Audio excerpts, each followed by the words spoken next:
Are non-citizens voting in Idaho elections? Well, there hasn't been any proof of that happening, but that hasn't stopped Idaho's governor and Secretary of State from reiterating it shouldn't.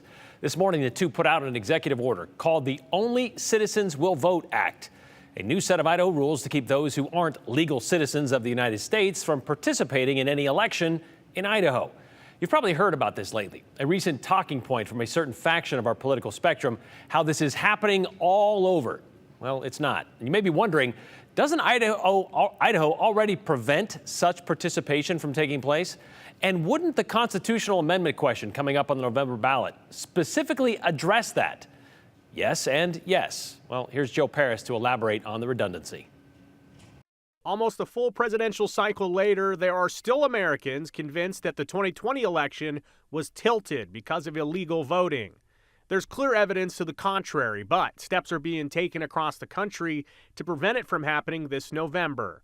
In Idaho, state leaders hear a lot about it. Concerns regarding the potential for non-citizens being able to vote. Idaho Secretary of State Phil McGrane was part of an executive order published by Governor Brad Little entitled Only Citizens Will Vote Act. It's focused on preventing non-citizens from voting in Idaho. I've worked in elections a long time. It's really just been this last year that we've seen people reaching out concerned regarding immigration. And I think it's because the topic of immigration is in the news so much, really focused on the southern border. The executive order says, quote, Idaho already has the most secure elections in the nation. So why is this needed?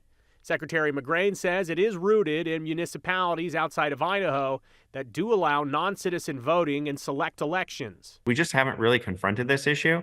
It's only been in recent years that we've seen certain states actually add in non-citizens voting in their elections. This isn't something that has happened. To be clear, non-citizens can't vote in state or federal elections anywhere. However, there are municipalities in California, Maryland, Vermont, and Washington, D.C.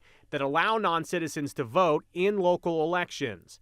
And other places like Santa Ana, California, will vote this November to also adopt that practice.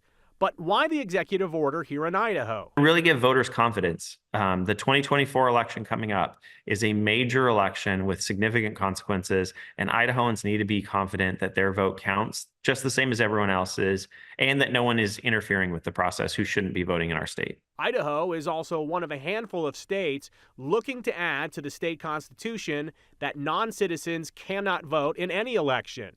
That will be a constitutional amendment up for vote for the citizens of Idaho this November.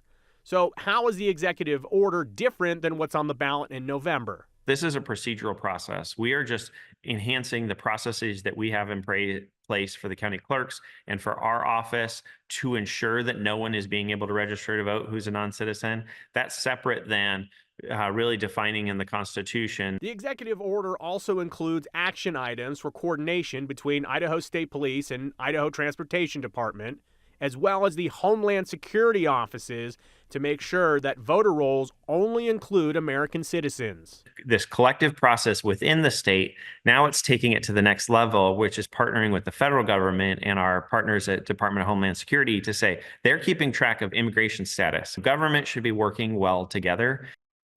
So also something that plays into this whole conversation is an executive order from President Biden from 2021. It was about voting rights, and there are those that read it in a way that believe that there are government agencies that are helping non-citizens register to vote. There was also questions if welfare agencies like the Idaho Department of Health and Welfare were doing that as well. There was major questions coming into the governor's office, the Secretary of State's office, about people being provided voter registration forms who were not citizens. It's against the law for non-citizens to vote, but in terms of registering, you don't have to prove necessarily that you are a citizen through some of these forms.